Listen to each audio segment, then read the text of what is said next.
Hi, I'm Griffin Johnson, the Armchair Historian. Today's video, how did Italy lose against Ethiopia?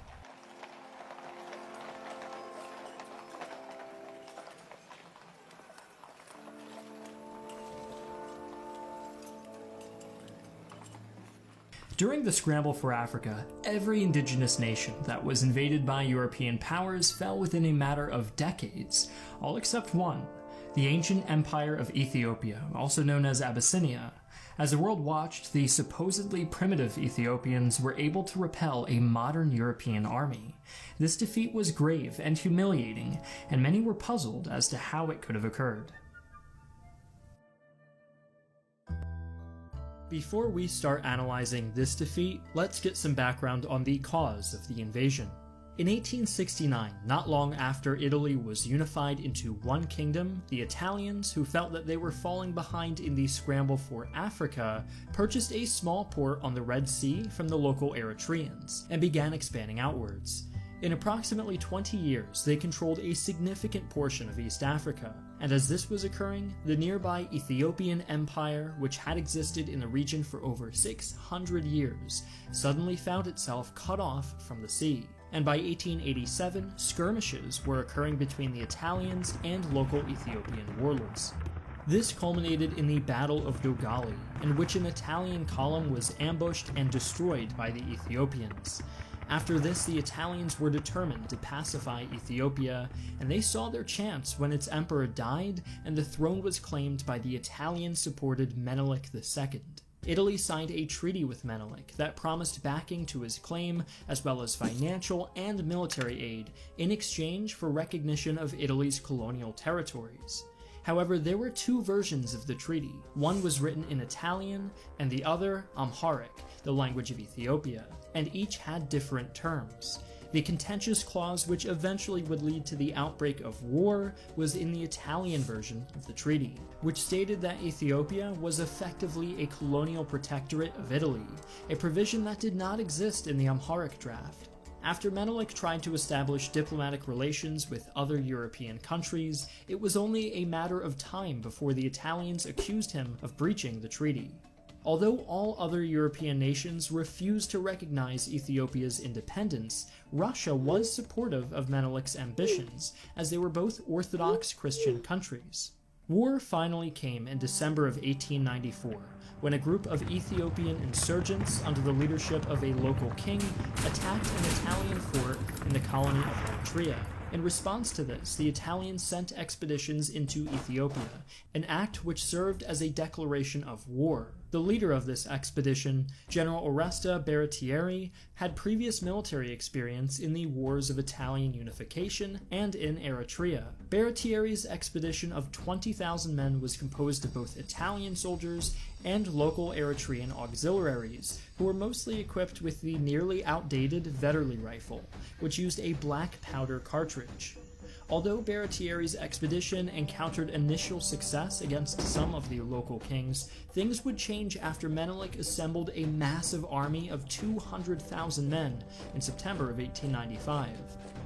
Though they were armed with spears and swords, about half of them were armed with modern rifles, which had been purchased from the Russians. Interestingly, the Ethiopians, all things considered, were better equipped than their Italian counterparts, who were unaware of this due to Menelik's cunning. He led the Italians to believe that Ethiopia was a completely primitive country on the brink of collapse. The Italian government, therefore, ordered Baratieri to make a drive straight for Addis Ababa, the Ethiopian capital. Although the Italians were successful in their initial movements, the first omen of what would come of their ambitions in Ethiopia came at the Battle of Amba Alagi on December 7, 1895.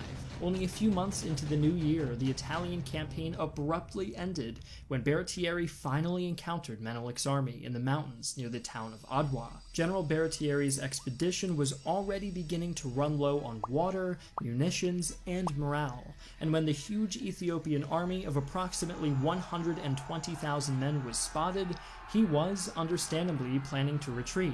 But this was not an option, as he was ordered by Italian Prime Minister Crispi, no, I'm not making that name up, to attack Menelik's force. On the night of February 29th, Baratieri divided his expedition into 3 prongs and began marching into the mountains near Menelik's encampment. When sun rose, the 3 Italian brigades stood miles away from each other due to outdated maps. To make matters worse for Baratieri, his men had been spotted by the enemy and were in no position to create the crossfire situation that they had originally planned. Rather, the left brigade found itself under heavy rifle and artillery fire, and the Ethiopians had positioned themselves at higher elevation. The other brigades did not arrive in time to support, and the Italian left was annihilated in a series of charges. Similarly, the center brigade, which was now dangerously isolated, was consumed by mass infantry assaults, and when the final Italian brigade attempted to retreat, it was funneled into a narrow ravine and was utterly destroyed by Menelik's cavalry.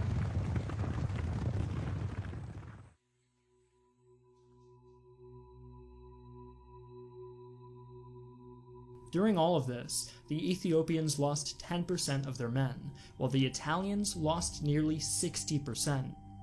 After this decisive defeat, Baratieri retreated back into Eritrea, but was not pursued by Menelik, who wanted to preserve his strength.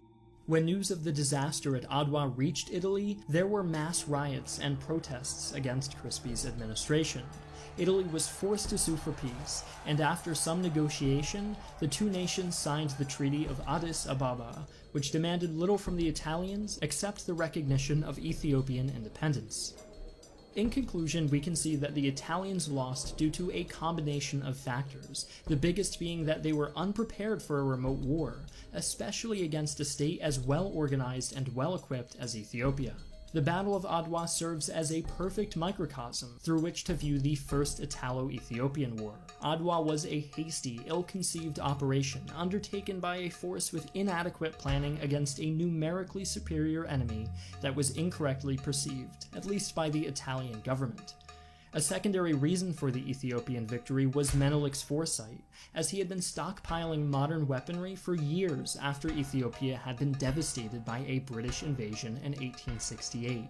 In the long term, Ethiopian hegemony would not last, as the rise of fascism and revanchist rhetoric after the First World War made it clear that Italian affairs in East Africa were not over.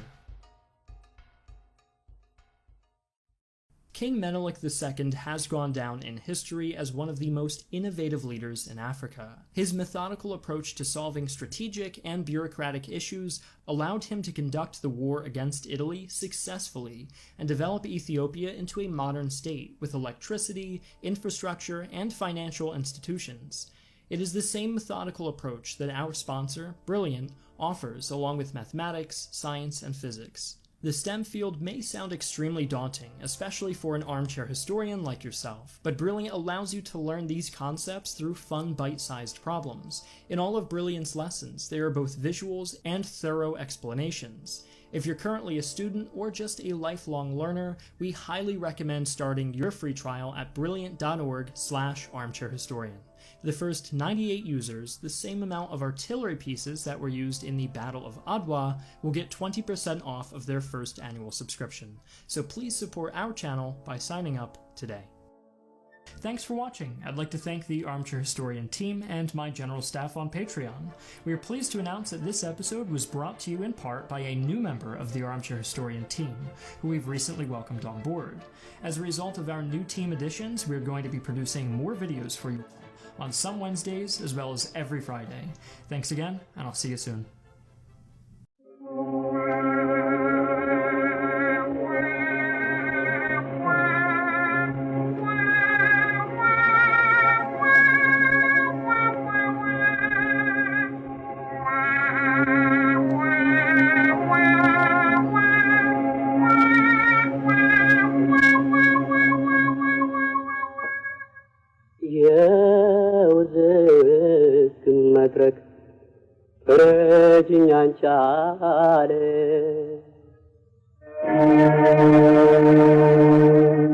ሰው የእግዚአብሔር እንጂ የሰው ባሪያ አይደለም። ምድር የሁሉ ናት፣ ጥቁር ነጭ ሳትመር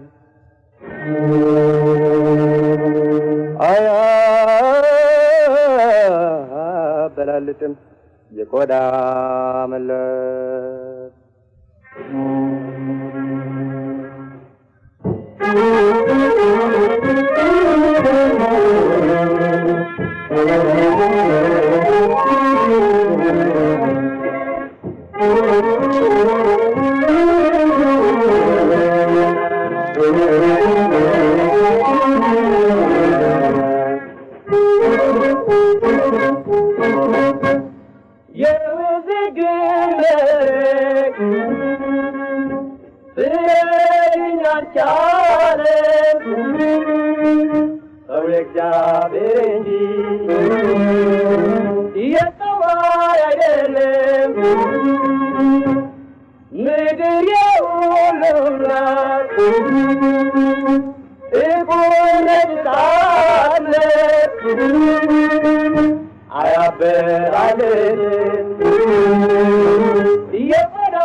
እናቱ መታ ስለናቱ ብሎ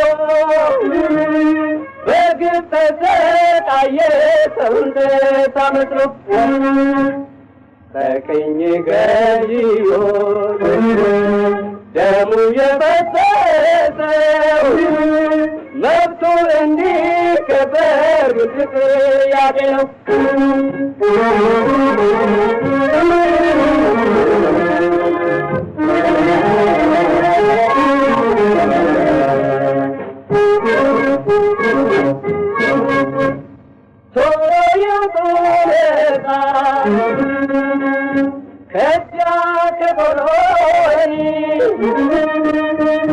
አንጎላ ሞዛምቢክ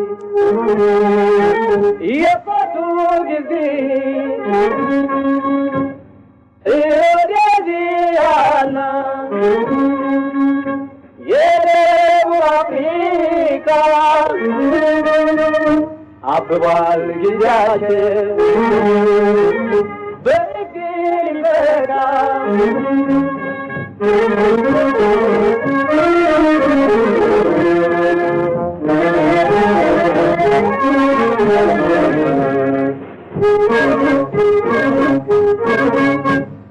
የአፍሪካ ልጆች የአንድነት ተቃዋንቱ ቅኝ ገዢዎችን እንድትደመስሱ እንዳይወላገድ የሰው የኑሮ ቅኝ አገዛዝ ይፋይዳል ጥቁር ድምፅ ቅኝ አገዛዝ ይፋይዳል ጥቁር ድምፅ ቅኝ አገዛዝ ይፋይዳል ጥቁር ድምፅ The attempt by the Italians to take over Ethiopia, to colonize Ethiopia. So the Battle of Adwa, as I say, end of February 1896, is a battle to ensure the continued independence of Ethiopia. That Ethiopia shall not be like all of these other countries which had become colonies of the West. I do hope that there would be some book that all of us would be available here in this country for us to read about this, because it's a fascinating story of leadership. Professor Muchi was saying that one of the problems that we have, a curse one we have, is this weakness of leadership on the continent. It's absolutely extraordinary to read about this. Because Menelik, for instance, the Ethiopians had been fighting battles. They'd fought battles against the British, against the Egyptians, against Sudan, against the Italians, and so they were sensitive to this fact that to defend the independence to guarantee the independence of Ethiopia, you had to deal with these possible interventions. And two matters were critically important. One of them was the unity of the Ethiopian people in defense of that independence. And I'm saying it's fascinating to look at this and to see what these emperors and feudal leaders, royal people did, very conscious about the need to maintain the cohesion and the unity of the Ethiopians about the matter of the independence of Ethiopia. In Ethiopia, they never occupied and dominated and conquered Ethiopia totally, and that's because King Menelik understood he needed more than just spirituality, because a lot of the Africans in other parts of Africa, they depended on their spiritual system. But when you're dealing with a group of people like the white supremacists who were not spiritual at all, you're going to lose. So King Menelik, he used his spirituality, but he understood that he had to be practical. So King Menelik, he got guns that rivaled the guns of his enemies. And when the Italians came into Ethiopia to try to defeat him, King Menelik used his guns and used his weaponry to fight them off. What Ethiopia was able to achieve was nothing short of military genius. They struggled certainly with Italy for maintaining their independence. But I think what they were able to do was to use the land to their advantage. They were able to strategize, and they really outfought the enemy. And they were underestimated, let's face it. I think they were their military power was underestimated. And so when you had all of this in the psyche of a people, this notion of empire and kingdoms and defending ourselves against the Greek army, the Roman army, the Turkish army, the Persian armies, well, some little rinky-dink Italians. We can handle this, and they handled it. And when King Menelik in Ethiopia defeated the Italians, what's interesting, the Western media started to portray King Menelik as a white man. So this man was clearly a black African brother. There was pictures of him in the whole nine, but the Western media started to show cartoons and images of him as being white because they didn't want to let the world see that the European had been defeated by this African man.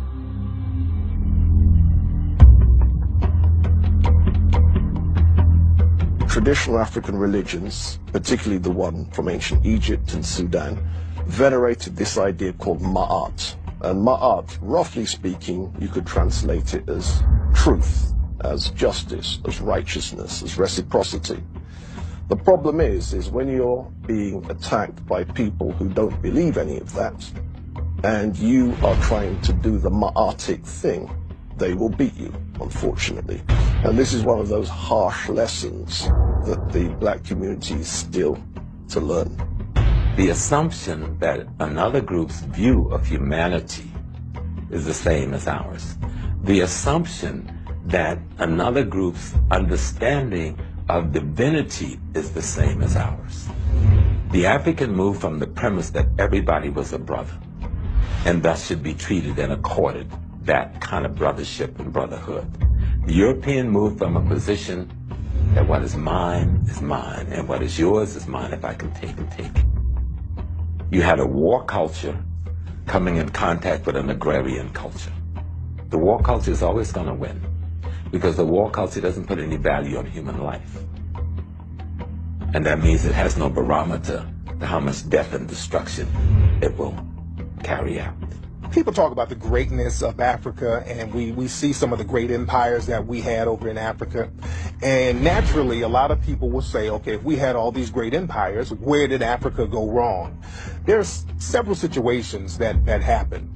One thing that happened with Africa, you had Mansa Musa. Now, Mansa Musa, according to most historians, a West African black man who was a king in the area that we know as Mali and Timbuktu, the wealthiest man to ever live. And Mansa Musa's situation was a gift and a curse because Mansa Musa, he went around the world basically just giving out gold. This man had so much money, he could give money away. And he gave so much money out, it decimated certain economies in other nations. So it showed the humanity of the African people and the generosity of the African people, but you showed people that you had all of this wealth, so now people are plotting on you. So when people saw Mansa Musa giving out all that money, he became lunch to everybody else. So Africa started to get raided and flooded with all types of people trying to take advantage of the wealth and the resources that were in Africa. Those are the Adwa Mountains. This is where the Battle of Adwa took place. In the 1800s, the Italians had plans to colonize Ethiopia. And in 1889, they did a treaty with Ras Makonnen, who was the father of Haile Selassie. But they tried to trick him. And they had two versions of the treaty.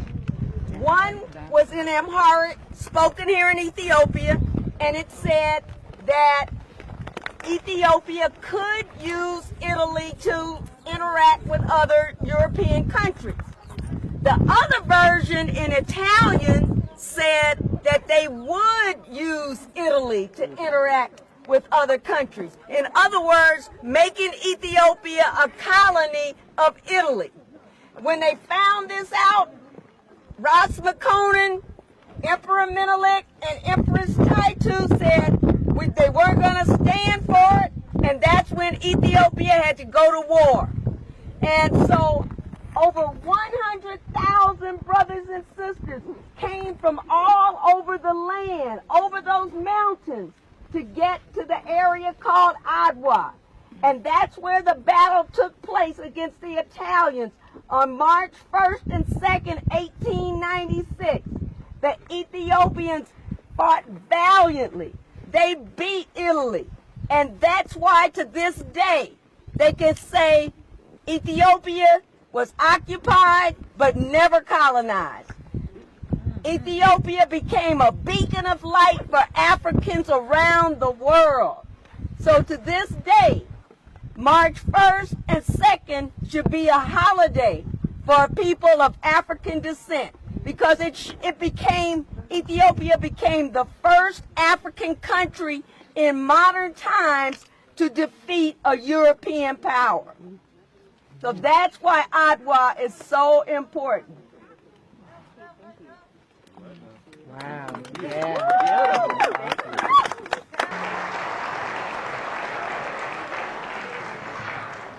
Thank you, brothers and sisters. We want to thank you for coming out today, and thank you to God Collective for having us here once again for this event. Let's give the brothers and sisters with God Collective a big round of applause.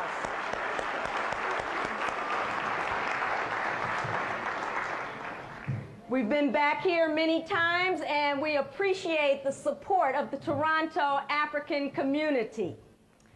To give you some background on what you're going to see today, it's based on our travels and research in Ethiopia. As my husband Ashra spoke earlier, we travel there every year conducting a winter pilgrimage back home. And so that's how we base this presentation. The portion that I'm going to deal with is on 19th and 20th century in Ethiopia.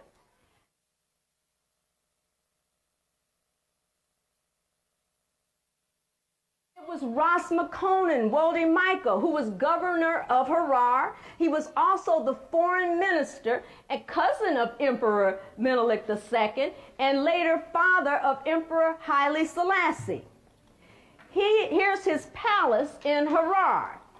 Now, as the foreign minister, he negotiated a treaty with the Italians, and this was the Treaty of Vutrale. And on Article 17 of the treaty, there were two versions. One was in Amharic, which was spoken in Ethiopia, and the other one was in Italian.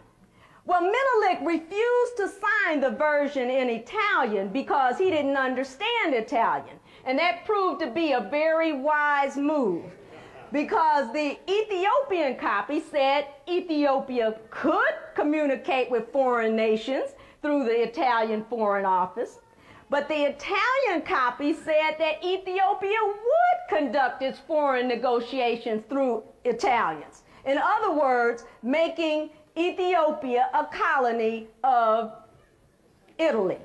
And so Empress Taitu and Emperor Menelik were not going for that. And Empress Taitu in particular was a very strong nationalist. So she berated the Count Antonelli when he came before them and said that the Italians would not forget that treaty. And so Menelik realized that it was going to be war. And so he summoned his people together. And he said, did they want to submit to the white man who had seized and enslaved all the rest of Africa? He said, whatever be our differences, we can never permit our country, which has maintained its freedom for 70 centuries, to be ruled by an outsider. He said, you have seen what the white man has done to the rest of Africa. Do you, a proud fighting race, want to be enslaved like the other inhabitants of the continent?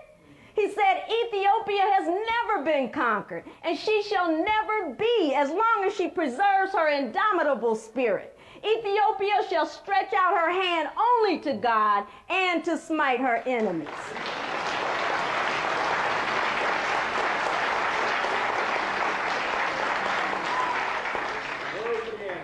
In 1889, in the meantime, the Italians had brought cattle to Ethiopia that were infected with rinderpest disease.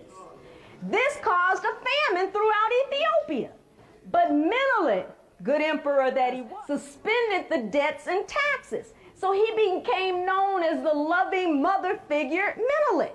And because of this action of suspending all the debts and taxes, there was a lot of national unity. So when Menelik made the call, Ethiopians from all over came to fight against the Italians. And all of them pledged their allegiance. Even his main foe, Ras Mangasha, who was Johannes' son, he told Menelik He said, I will drive the Italians out with the very bullets that they gave me to kill you.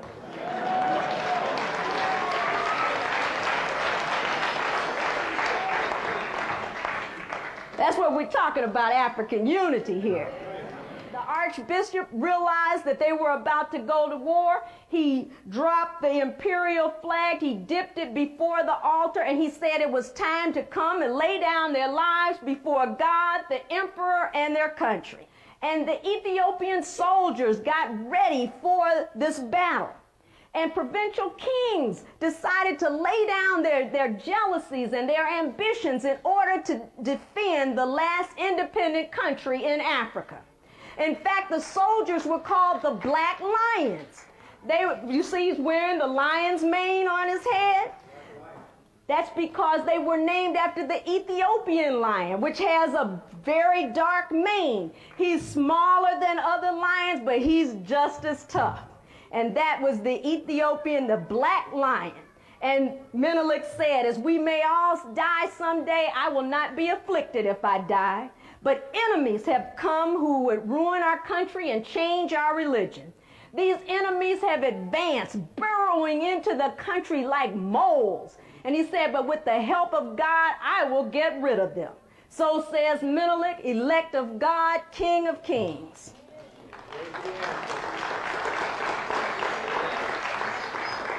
So he led his troops into battle, into an area called Adwa.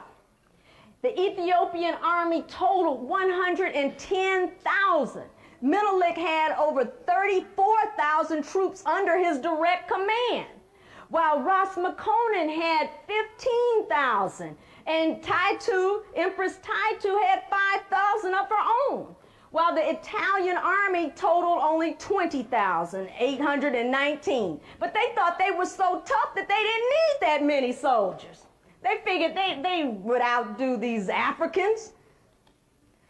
And the battle was not an easy victory, as some historians imply. At one point, the Ethiopian advance wavered, and it began to fall back under the murderous rifle fire of the Italian soldiers. But Queen Taitu, Empress Taitu, who was accompanied by Princess Zoditu, that's Menelik's daughter, and her ladies in waiting, they had taken to the battlefield. And the queen rushed at the retreating soldiers screaming, "What are you doing? We will win! Forward, strike the enemy!" And she was able to get her soldiers to cut off the water supply. It's because of her efforts that they brought down this Italian garrison. So the Ethiopian soldiers fought valiantly. In fact, Rasalula, who had worked with Johannes, he was governor of the northern provinces. In one guerrilla attack he had near Massawa, he wiped out so many Italians that the rest of them withdrew back to the coast. And he said, the Italians can come and take Ethiopian land, but only after I become governor of Rome.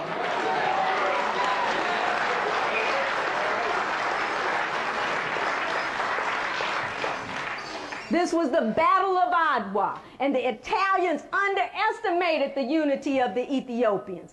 Even the Askaris, which were supposed to be Eritrean working for the Italians, they gave the Italians faulty maps and went and gave Menelik secret information of the Italians. And the Battle of Adwa in 1896 saved Ethiopia from the European colonial conquest called the Scramble for Africa. So the Ethiopians were victorious March 1st, 1896 at the Battle of Adwa.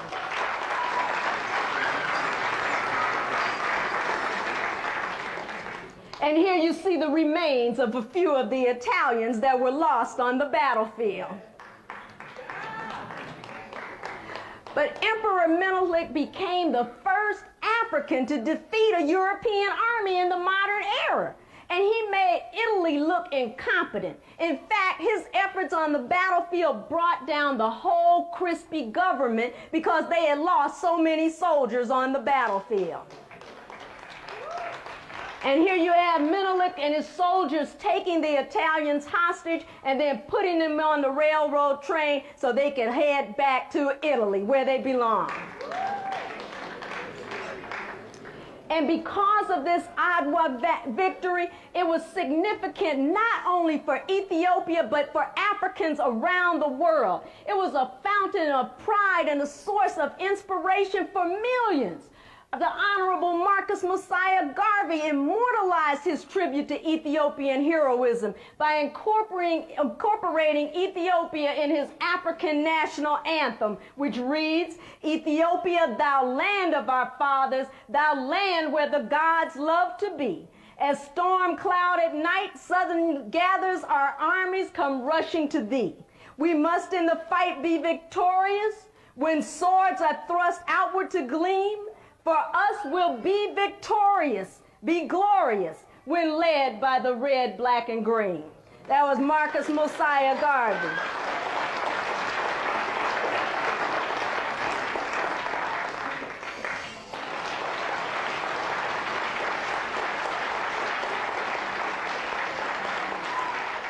During the late 19th century, European powers sought to establish colonies throughout the continent of Africa.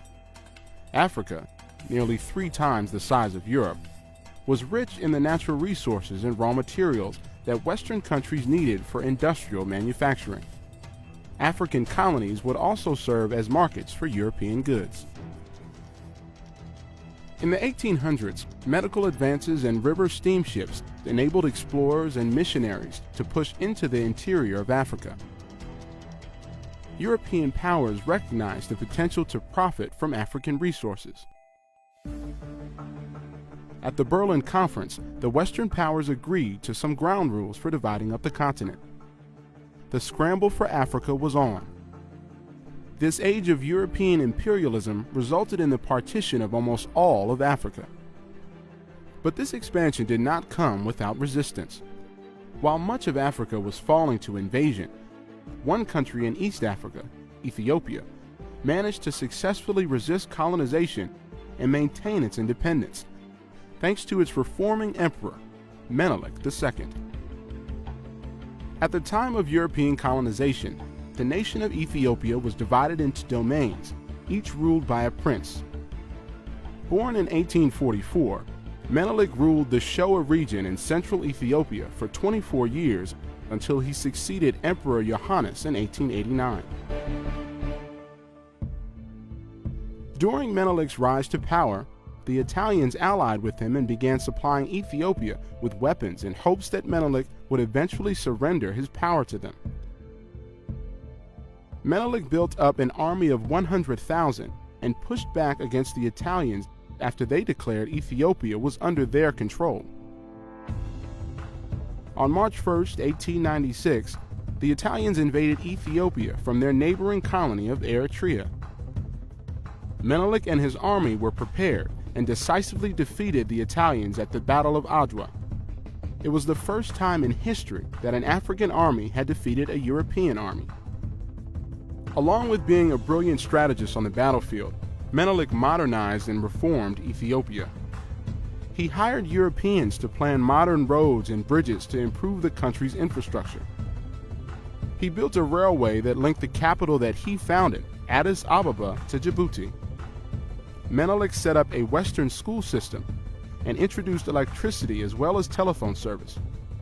He also founded Ethiopia's first modern bank and postal system. Menelik was emperor of Ethiopia until his death in 1913. Because of him, Ethiopia was the only African nation, aside from Liberia, to preserve its independence during this age of European imperialism. Ethiopia's current borders are a tribute to Emperor Menelik's vision and his legacy of reform and modernization.